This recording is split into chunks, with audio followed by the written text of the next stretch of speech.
UFC 287 is the very next UFC event we're getting, and I cannot wait for this card. It is a stacked card from top to bottom, a lot of great fighters on the card, and I'm going to be letting you guys know which fighter I'm taking in each matchup and why. If you guys enjoyed this video, consider subscribing. I have tons of awesome videos planned for the next 2 weeks leading up to this event. I can't wait to get out some of these breakdowns I have planned, and just a giant thank you for everybody who has joined the channel so far. So our first matchup is Jaqueline Amorim versus Sam Hughes, and the first thing that stuck out to me in this matchup is Sam Hughes must be related to TJ Dillashaw, at least in some form. Definitely a second cousin removed or something like that. In all seriousness, I think Jaqueline's going to get this one done. Looking at her footage, she hasn't fought the best competition, but she's really damn good. She pretty much gets everybody out of there right away in the first round, which is a little worrying if it goes past the first round. She looks like a beast. Like, she looks like a real contender. There's contenders who are, oh, she might be good, and then there's those ones you're like, holy shit, okay, all right. And they usually break those ones out on the big pay-per-view cards too, so I think that's what they're doing here. I think they're giving her a winnable matchup against Dillashaw's cousin, and I think she's going to go out there and get a finish in the first or second round. Moving on up, we have Shayilan Neurdanbieke taking on Steve Garcia. This one's an interesting one because right out the gate you have Neurdanbieke as a big favorite. I've watched him fight before. I know he's a beast. I know he can go in there, take a lot of shots, put on a good pace, keep moving forward against his opponents, but stylistically there's a bunch of things that are working against him in this matchup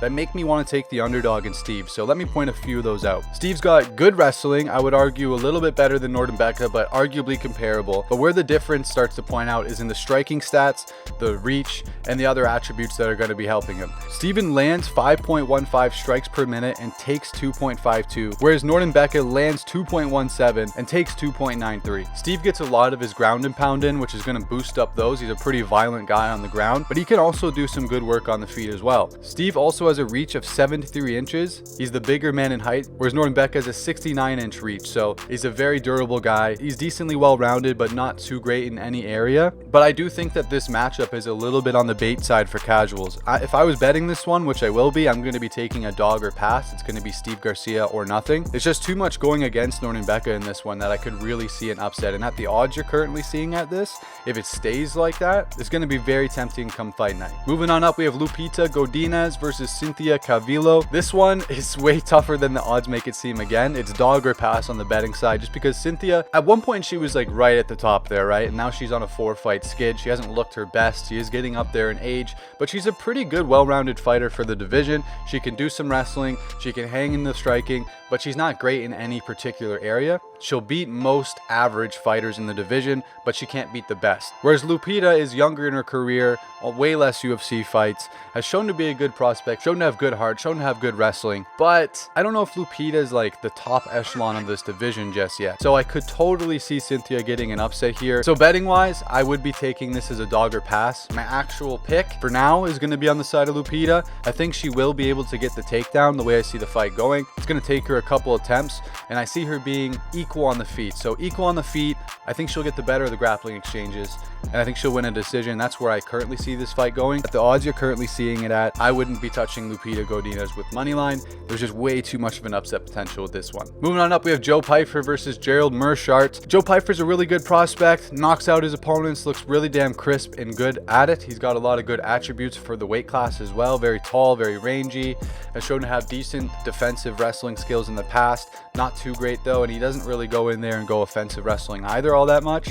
He has done it in the past, but his main game is he likes to stand and strike. Going up against Gerald Meerschaert, who can strike with you, but his main goal is to get you on the ground and submit you. All of his last wins, like the last 3 or 4, are by submission. It's his go-to game plan at this point in his career, and rightfully so. He's got most of his wins. He has 27 of 35 of his wins by submission, so I think it's fair to say in this matchup particularly, the question becomes, do you see Gerald Meerschaert getting Joe Pyfer to the ground? If you do see him getting to the ground, there's a damn good chance Gerald finishes it. And I think while Joe Pyfer is engaging in the striking with Gerald, I think Gerald will get him to the ground at some points, right? I know we've seen Gerald get one punch KO'd by Khamzat in the past. Not a great look for him because Khamzat hasn't come out there and done that to anybody else really since either. But I have seen Gerald take some good shots since then, so I'm not extremely worried on the chin. I mean, I get why the scare is there and why you would pick the prospect against him, but I'm gonna be riding with the underdog in this one. I think Gerald Meerschaert's gonna get him by submission, gonna stop the hype train just a little bit, make him go back to the gym and work on that defensive wrestling, that BJJ just a little bit more. I'm very much looking forward to seeing that one play out live though. That's gonna be really awesome. Either Gerald Meerschaert's going to get knocked out cold or he's going to get an upset sub. It's going to be one of the two things in my opinion. I don't see that one going to decision. And moving Moving on up, we have Chris Barnett versus Chase Sherman. This one's extremely tough because both guys have shown to have cardio issues. Chase Sherman's coming off a pretty bad losing skid, but I mean,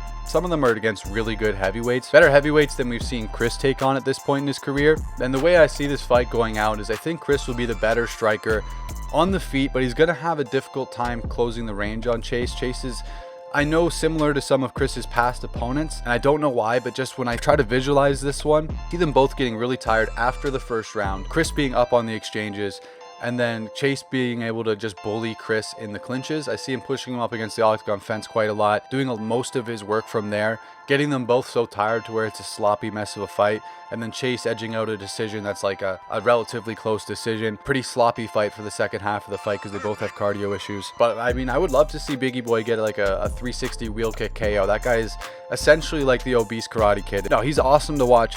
The way he moves for his size doesn't make any sense at all. He can do crazy kicks, lots of spinning attacks. But that being said, that all takes a lot of energy. I think that Chase will just have a little bit better of a gas tank than he will, and that's what I'm edging my pick on. Moving on up, we have Luana Pinheiro versus Michelle Waterson, and this one I am taking with confidence on the Luana side, guys. She is an absolute beast.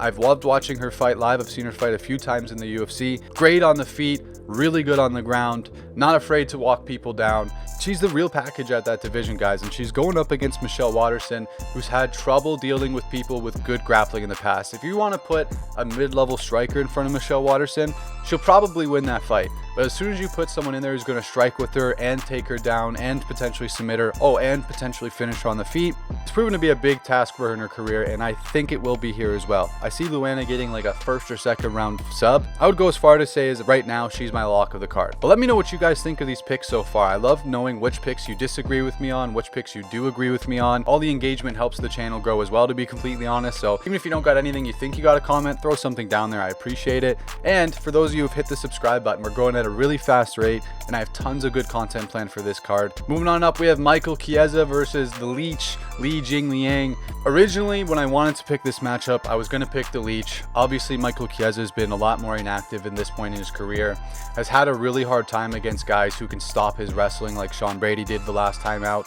Vicente Luque caught him in a tricky sub, which was actually super surprising to see live. I just think this matchup, I don't know, man, it really comes down to if Ji Lingliang is going to be able to stop the takedowns, right? If Ji Lingliang can keep it on the feet, I think he pieces up Michael Chiesa. Michael's not a very good striker. He's very average at best in that area, and that's being generous. But how often do we see the wrestler go up against the striker, even if the striker's well-rounded? He is. I'm not saying he's just a striker.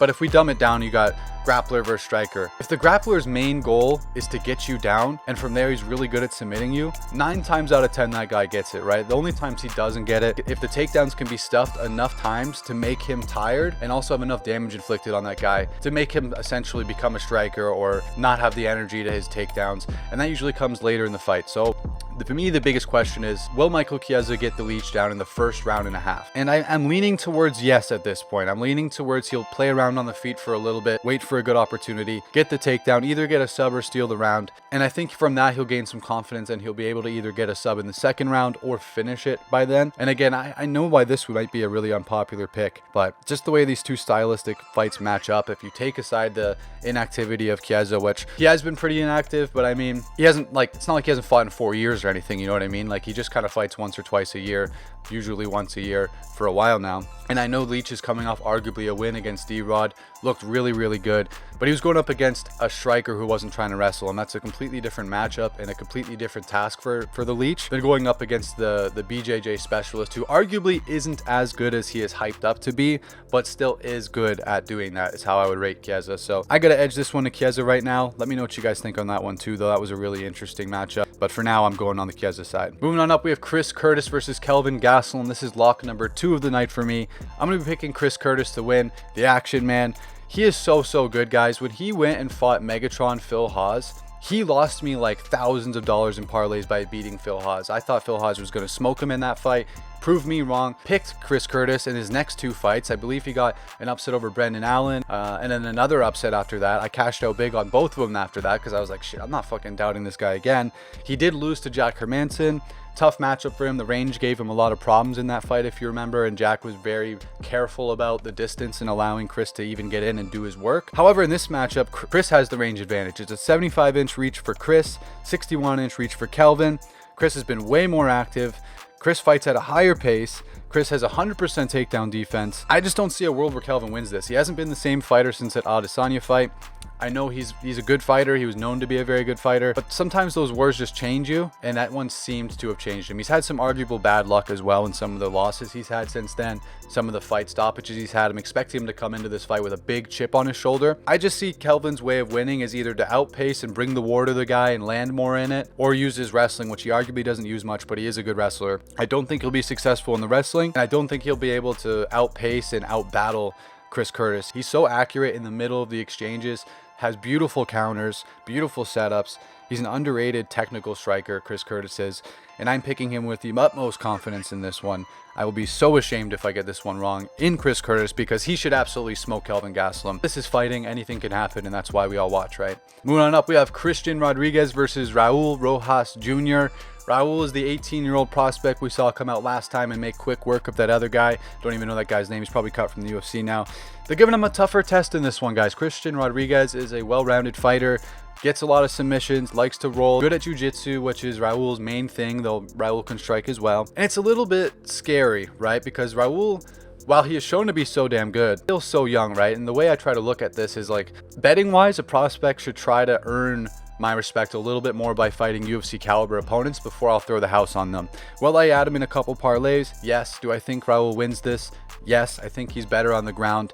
I think he'll have a little bit harder of a time getting him down there, but I think he will eventually get him there, and I think he will get the submission. At the odds you're getting this guy right now, don't use him as like your super lock of the card just because he's got a huge big name. This is definitely his toughest test to date, and we have seen prospects come in, have their toughest test, and realize they just need to train a little longer before they get there. So I don't think that happens. I think Raul gets this, but I wanted to warn you guys all that don't put him on every single one of your parlays. There is a little bit of upset potential here on this one, just because of the stylistic matchups. He's going up against a guy who knows how to grapple well. Moving on up, we have Kevin Holland versus Santiago Ponzinibbio. At first, I was like, I want to pick Kevin Holland, and I'm going to pick Kevin Holland. Is there a logical way where he loses this fight outside of just a crazy KO? And what worries me the most is Santiago throws a lot of straight punches, which Kevin throws a lot more hooks and looping punches. He mixes it up in general, but Santiago is more of a straight down the middle type of guy. Sometimes that can beat out the speed of the other types of attacks, but then you go look at the range difference. You have an 81-inch reach for Kevin, 73-inch reach for Santiago. So even if he's whipping those straight punches down the pipe, I think Kevin will be able to see it coming, get out of the way, do his thing, time some beautiful counters like Kevin has done. You got to remember, before the Wonderboy fight, Kevin was the favorite going into that fight, I'm pretty sure. Correct me if I'm wrong, but I believe he was the favorite against Wonderboy because Kevin's a great striker. He only had big problems with the wrestlers in middleweight, and he was knocking a lot of other guys out in the striking department. A lot of good guys at the striking department, and I think this will be a good bounce back fight for him. It's going up against a tough guy, but we've seen Santiago in the past get clipped a couple times on the chin and drop to one knee, drop down to the ground from lesser strikers. I think Kevin will be able to bring that out of him, but he'll get on top of him, he'll get the finish, and I'm picking Kevin Holland money line in this. Could totally see him just winning a decision as well, but I do actually think he'll get the finish in this one. Moving on up, another excellent matchup. We have Adrian Yanez versus Rob Font. You got two high-paced pressure boxers going at it, and when you look at the numbers on this, it almost made me pick Rob Font, so close to, but I'll explain why I'm not going to. So as established, they're both boxers, though a little bit different. Rob Font likes to pepper people a little more. He's not throwing huge intent at every one. Yanez doesn't obviously throw his heart into every single strike, but his strikes that he lands seem to have a more consistent effect on his opponents, which is worth something, especially when you look at the numbers. You have Rob Font, he lands 6.38 significant strikes per minute, and he absorbs 3.91. Very good ratio at hitting people and not getting hit, right? It's his style. It's what he does. 71-inch reach for him. Adrian lands 6.62 and absorbs 5.49 with 1 inch less reach. So I look at that, I'm like, oh shit, are we gonna see Rob Font go out there and just be too quick for Yanez, piece him up with a slight reach advantage? It's not much, but piece him up with that, implement his game plan of box, jab, jab, right hook, get the hell out. Is he gonna be able to do that to Adrian Yanez? And how I picture it going is I think he will outland Yanez, but I think Yanez's shots will have significantly more effect, and that will slow Rob Font down and break him, sort of like happened in the Cheeto Vera fight to a bigger degree. I think you might see Yanez lose the first round, but I think Yanez he'll really start to take away with it rounds 2, potentially even get a finish in round 3. Rob Font has been through some big wars in the last few fights in his career that usually takes a toll on their ability and their durability to take damage in future fights. He has taken some time off, so I won't completely write off his chin at this point in time. With damage mattering most for the judges, I just think that Yanez's shots are going to have much more of a visible impact when they land than Rob Font's. So even if he lands a little less per round, I think that the judges will look at that fight and go, okay, Rob Font was dropped twice. Yanez wasn't dropped. Rob Font was hurt bad here. Yanez wasn't. So that's how I see this fight going. But if you're going to be picking Rob Font at the underdog odds you can currently get this at, I don't blame you at all. Looking at the numbers, there's this 3-round fight. There's a world where he goes out there, out jabs, outlands Yanez, uses his footwork to give Yanez trouble timing his counters and trouble able to get in on him. And he just coasts to a decision win, 29-28. It could happen. I'm siding with Yanez though. I think you will see a little passing of the guard here, and I think Yanez will get this one done. Moving on up, we have Gilbert Burns versus Jorge Masvidal. Going Gilbert Burns on this one, guys. I'm going Gilbert Burns. When you see Gilbert Burns fight good strikers, like Wonder Boy, Neil Magny's not that good a striker, but still, like Neil Magny, what did he do? He literally went for the takedown like right away, implemented his grappling strengths. He didn't play around on the feet. I see a very similar game plan with Jorge Masvidal. This fight is so consequential to both of them really, but especially to Gilbert. And the question becomes, is Jorge Masvidal at 37 years old going to be able to suddenly stop Gilbert from doing this? And I don't want to underrate Jorge's takedown defense. He's had a pretty good time for most of his career, but I just think Gilbert's a different beast in that department. I think Gilbert's wrestling has gotten even better in his last few fights, and I think he's going to be able to get Masvidal down, maybe not at will, but it will happen type of thing, right? He might not get it the first time, but he's going to get it the second, the third, and when he gets him down, I see a submission happening very quickly. If Masvidal is either going to have to lay there and accept the position and lose the round in a 3-round fight, or he's going to have to try to get up, which puts him at big risk for Gilbert to get him in a submission. So that's how I see that going, unless Jorge gets like a crazy knockout like he did over Ben Askren or something like that, which, you know, it's MMA, anything can happen, and Jorge would be the guy to do it. I don't see it happening. I think Gilbert's going to get this one done. Picking Gilbert with high confidence. It's a bad stylistic matchup for Jorge. I'm actually surprised he took it coming off the losses he's coming off of. This would be 4 losses in a row, I believe. So it's a little crazy that he did, but high risk, high reward. If he gets it done, he's going to probably get that shot with Leon after the Colby fight. So we shall see. And here we are, the main event. This is the one you are all watching this video for. And to preface this, I'm going to have a much more in-depth video come out on my channel throughout the next 2 weeks, which will further explain my reasoning for my pick. But to keep it relatively short while still explaining it, I'm picking Isreal Adesanya. I'm going to include a clip right now that shows you my reaction to when Pereira beat Izzy the first time. I bet on Pereira for the upset. I got a lot of my friends to do it at the same time. We all won a bunch of money because I believed Pereira would get the job done at that time.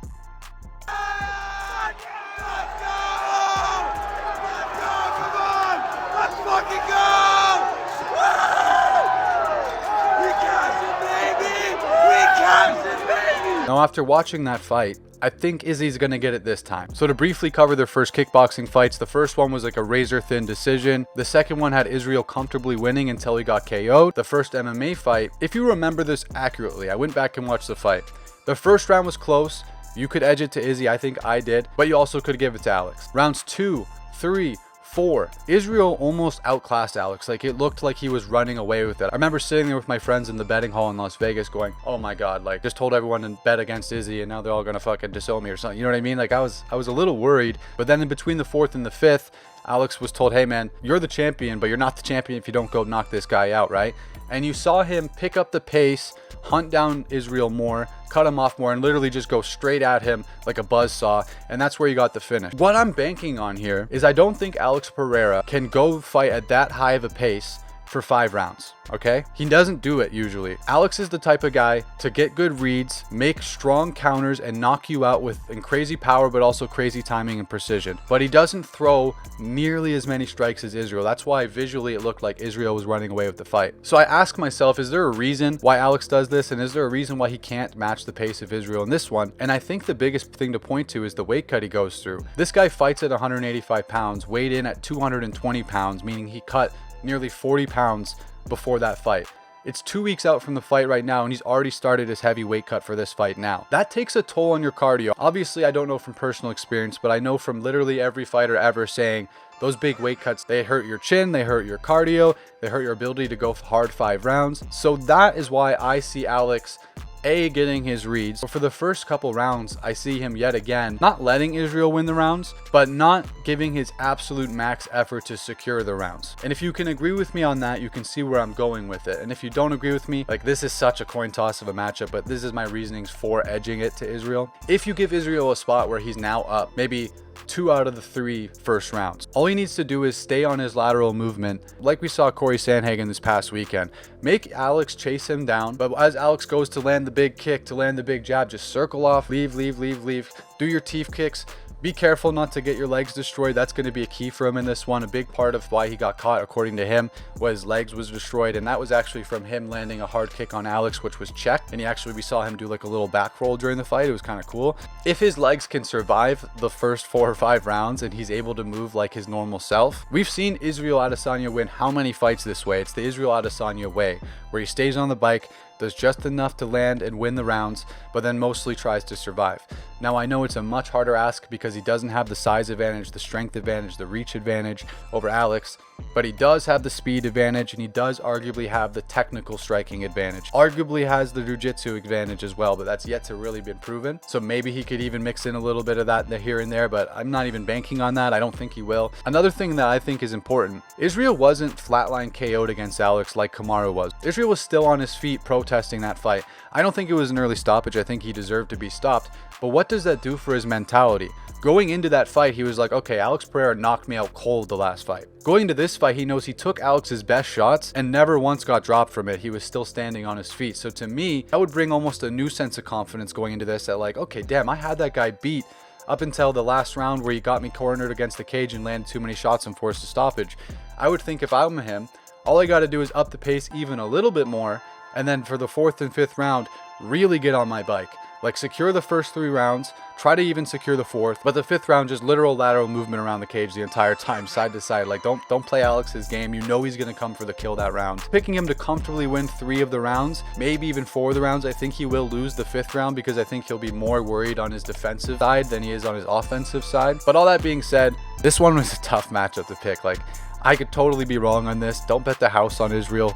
He's the favorite. I'm actually a little surprised on that. I think it should be a straight pick'ems fight, to be honest, because power is that X factor, and the power has gotten him every time they fought so far. Maybe statistically, it's due to not get him this one. That's one way of looking at it, but you could also look at it's gotten him every single time. It's going to get him this time too. Isreal does seem to have more tools in his toolbox striking wise, can go at a higher pace. It really just comes down to, can he not get finished in Alex? Because if he doesn't get finished by Alex, I see him winning a decision, and I think he can make it out this one without getting finished. So I'm picking Isreal Adesanya to get the upset, I'll say. Even though he's the favorite, I still feel like most of the MMA community is on Alex. But let me know what you guys think of that and my points there. Am I off on this? Like, do you think I'm crazy for that? That's just how I see this fight going, but I'd love to hear what you guys think. And like I said, I have tons of videos coming out over the next 2 weeks breaking down tons of the matchups on this card in depth, as well as some other videos I have planned. So if you guys like my style of content, you want to help me grow as an MMA creator on the scene, take a second, smash the like button, subscribe with your notifications on, because I upload consistently and I try to put the best content out as possible. So just a big thank you to everyone who's joined us so far. I will see you guys in the next one.